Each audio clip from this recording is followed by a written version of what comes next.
کلوب آرینا بعد از چند ساعت در اینجا برای اولین مراتب دسته روشنی کلوب و استقلال دوشنبه در فینال جام تاجیکستان به هم می آیند. حال حاضر آمادگی های آخرین در کلوب آرینا رفته ایستاده است و چگونه که میبینیم واقعا هم به قول دیگر اگر بگوییم کلوب آرینا سیمای خود را طی یک ماه آخر کاملا دیگر کرده است و انتظار می رود که البته مخلصان زیاد با ورزشگاه برای دستگیری دسته ها بیان. البته مخلصان روشن بیشترند و فکر داریم که یک گروه دیگری هم از شهر دوشنبه برای دستگیری استقلال می آیند. هوا باشد اندک غبارآلود است، اما برای برگزار گشتن یک فینال جالب البته این خلل نمی رساند و امیدوار هستیم که یک فینال خیلی جالبی رو ما اینجا خواهیم دید. اگر اصولا درباره دسته هایی که امروز این فینال را بازی میکنند بگویم 13 مراتب استقلال به فینال این جام برآمده 9 مراتب غالبیت به دست آورده است. روشن باشد همگی اینک مراتب چهارم است که به این فینال میبرد و 2 مراتب صاحب این جام گشته است. خوب روشن و استقلال باشد یگان مراتب در فینال وا نخوردن، اینک این بازی نخستین آنها در چنین سطح است و روشن و استقلال برای ما و شما توی فوتبال را برپا خواهند کرد.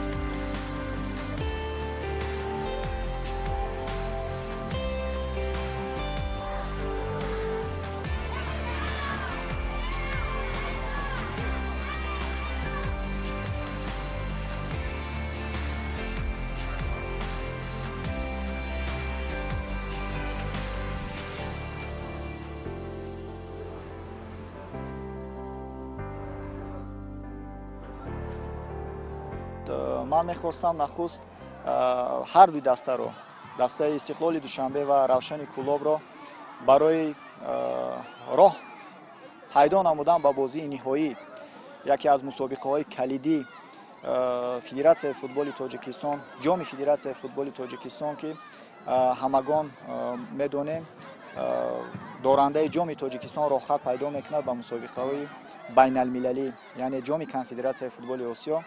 از این لحاظ به هر دو دسته برای کار موفقیت و بازی خوب آرزومندم و ما امیدواریم که امروز یک بازی دیدنی جالب و رقابت سالم ما را انتظار است و تمامی مخلص، من فکر میکنم که تمامی مخلصان فوتبال کشور را انتظار است و تمامی مخلصان فوتبال کشور هم من فکر میکنم که امروز را به صبرانه انتظار بودند، چون که یک بازی گمان میکنم که یک بازی بسیار هم دیدنی دایر خواهد گردید. و آمادگی های ورزشگاه ها چگونه بها میدهید؟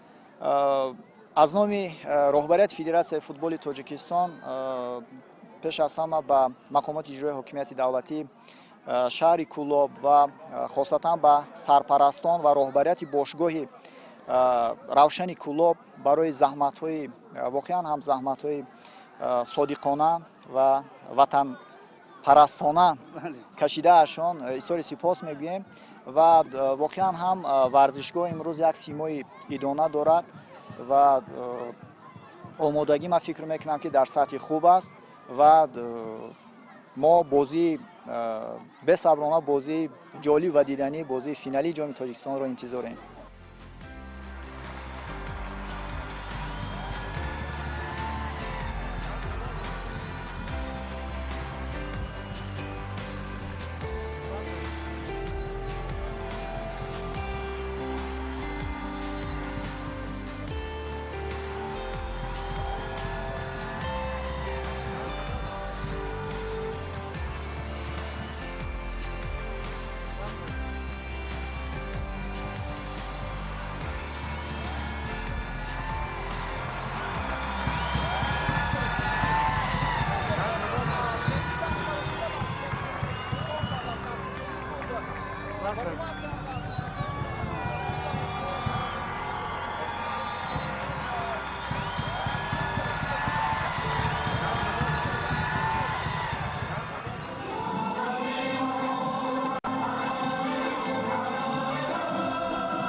равшан ва истиқлол дар ҳоле ба ин бозӣ омаданд ки бозиҳои худро дар ҷоми конфедератсияи футболи осиё ва лигаи чемпионҳои осиё бохтанд.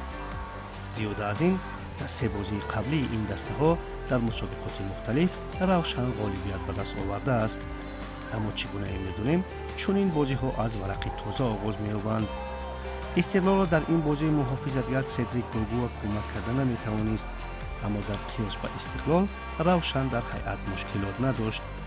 то оне ки насрулло кабиров садои хуштаки худро аз оғози бозӣ баланд кунад, кулоб арена аз нисф зиёд моломоли мухлисон шуд ки 99%аш албатта мухлисони равшан буданд.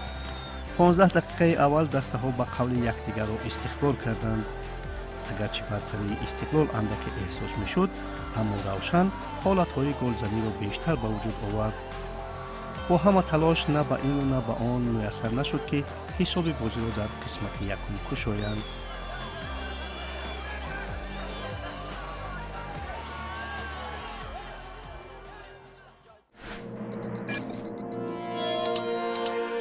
қисмати аввал чӣ гуна баҳо додан мумкин аст?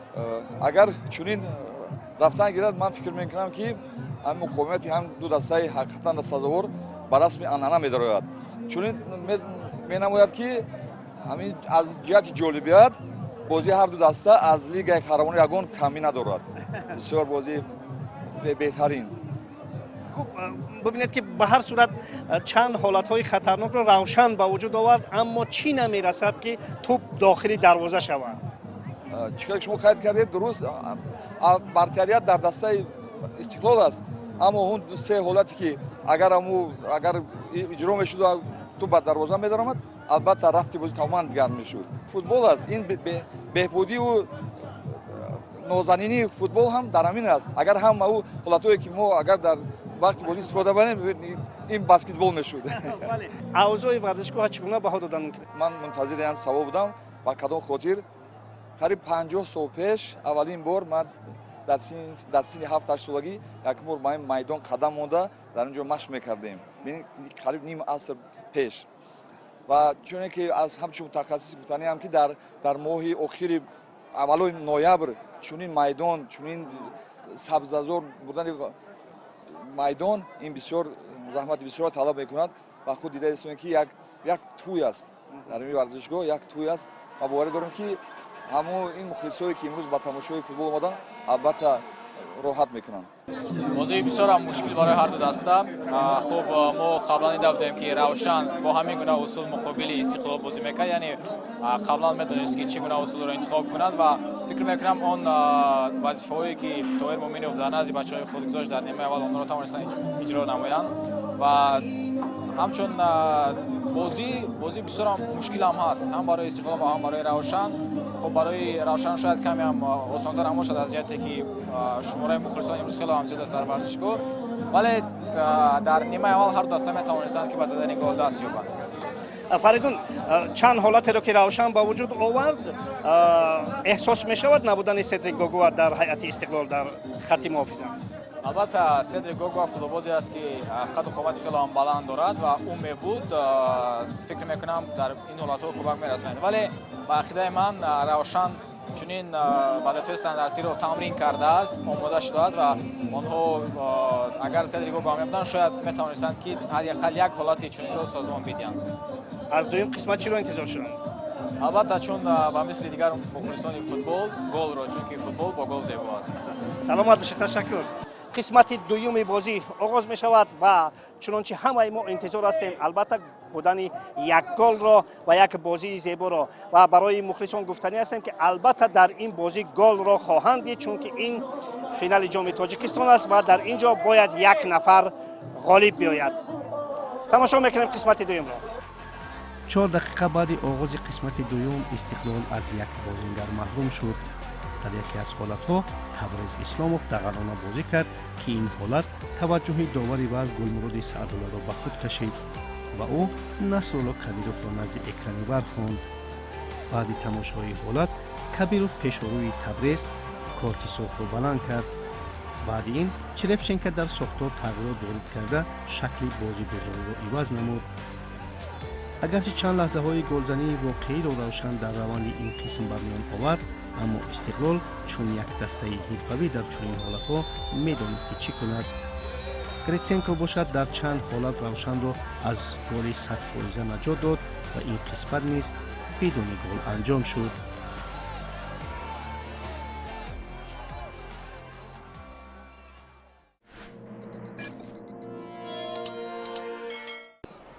طاهر مومینов در فرجام قسمت دومی اساسی جوزف اکمدی را به میدان برآورد و محض او با یک دریبلینگ مثل ماهی در آب از میان محافظان استقلال گذشته توپ را وارد دروازه رستم یتیموف کرده هیاهوی مخلصان روشن را به آسمان رسانید. ادامه حمله دسته روشن اکمدی ضربه او و گل! حساب 1-0 جوزف اکمدی در دقیقه 100 رقابت تیم روشن را به پیش میبراند. بسیار ضربه سخت زد و این تا یک اندازه برای دروازه‌بان رستم یتیموف نافهما بود، زیرا از پشت دفاعگر جوزف اکمدی ضربه خود را جانب دروازه استقلال روان کرد و اکنون شادی و نیسان مخلصان دسته روشن حد و کنار ندارد. اکسترا تایم یکم خاتمه می‌یافت، اما ناگهان استقلال گل جوابی خود را زد. در یک حالت محافظان روشن پنداشتند که حالت نابازی است، اما صادق جان قربانوف چنین نمی‌شمرید و هر باشد این را تصدیق کرد.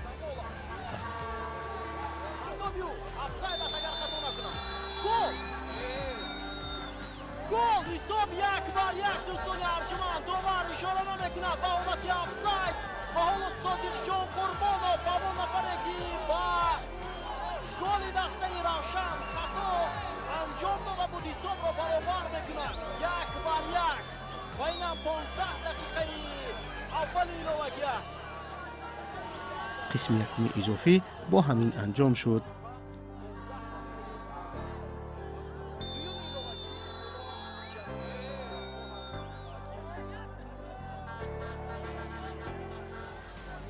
در قسمت دوم اضافی زدن گل به دسته ها میسر نشد، زیرا فوتبال بازان مانده شده بودند و شاید به این نتیجه و زدن ضربه های 11 متره همکنون راضی بودند.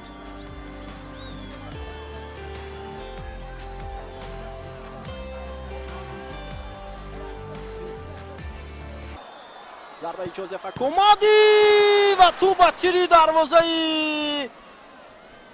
رستم یتیموف بر میخورد. اولین خطا از جانب فوتبالبازی دسته روشن.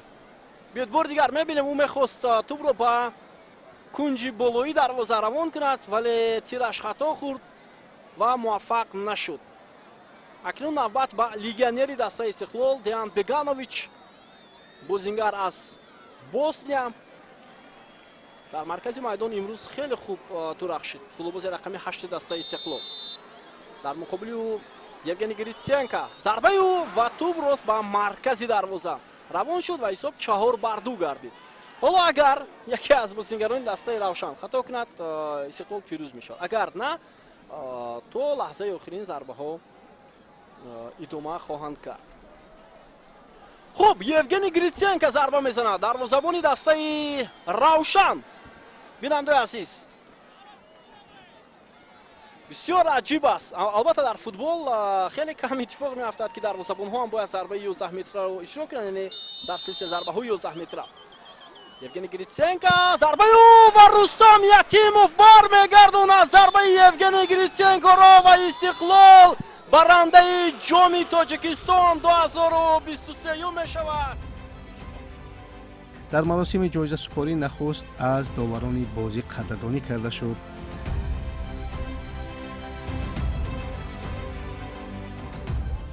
رستم یتیموف دروازه‌بان استقلال باشد همچون بهترین بازیگر بازی دانسته شد. رستم یتیموف و یوگنی گریتسینکا ولی بعد از این ضربه‌های 11 متره که محض یوگنی گریتسینکا اشتباه کرد و رستم یتیموف ضربه رو برگردانید شما جایزه بهترین بازیگر محض به دروازه‌بان دسته استقلال داده شد. خیلی ارزنده بود چون بسیار لحظه‌های خفناکی فوتبال‌ها می‌توانستند تعریف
Интересный был матч. Я думаю, болельщики довольны остались. Много моментов.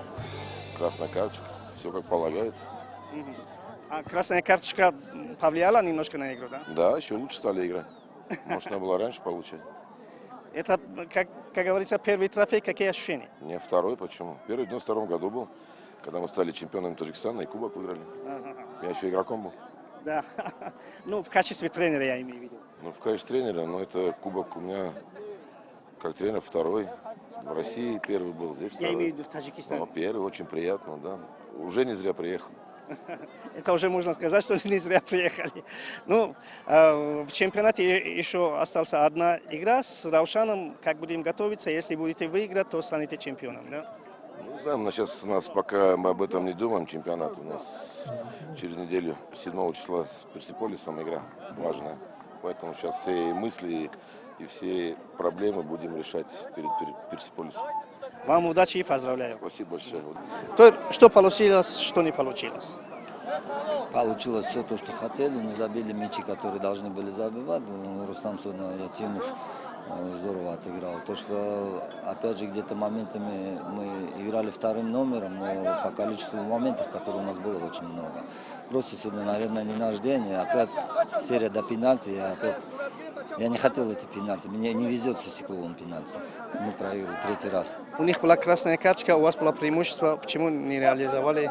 Иногда бывает так, чтобы лучше сейчас играли бы лучше бы в полном составе, тогда бы немножко строгость была по-другому. А так вроде имеешь преимущество с одного игрока и можно потерять дисциплину. Вот тот же гол, который мы получили, ответный гол, да, это дисциплина. Там надо было просто сыграть очень строго, но получилось так, как получилось. Очень много было там споров, футболисты спорили, а там есть ВАР. По-моему, гол был чистый. Я не спорил, я, например, я сам, да, там мы просто попросили то, что ВАР посмотрел этот момент. ВАР посмотрел, там был чистый гол, поэтому никаких проблем. Какие мысли? Еще одна игра с Истеклолом. Там будет или сохранена интрига, или Истеклол станет чемпионом. Самое главное, знаете, то, что добились того, что наконец-то кто-то дал Истеклолу конкуренцию. Давно тогда в чемпионате у нас не было, Истеклол безоговорочно всегда выигрывал. В этом году мы взяли суперкубок, они взяли кубок Таджикистана.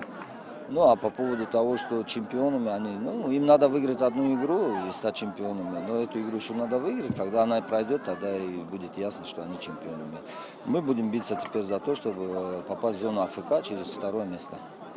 Как вам аура, как вам стадион? Это прекрасно, если бы мы играли бы здесь об АФК, тогда бы, наверное, результат был другой немножко. Удачи вам, Торджон. Спасибо. инак дастаи Истиқлол маротибаи даҳум ҷоми Тоҷикистонро ба даст овард ки албатта ҳамаи ситоди мураббиён, бозингарон, ҳаводорон ва мухлисони ин дастаро ба ин музаффарият табрику таҳният мегӯем ва албатта ғалабаҳои хуб барои Равшан дар пешанд. ана дар ҳамин ҳоли мутантан дӯстони азиз барномаи футболи тоҷик ба анҷом мерасад. хайр.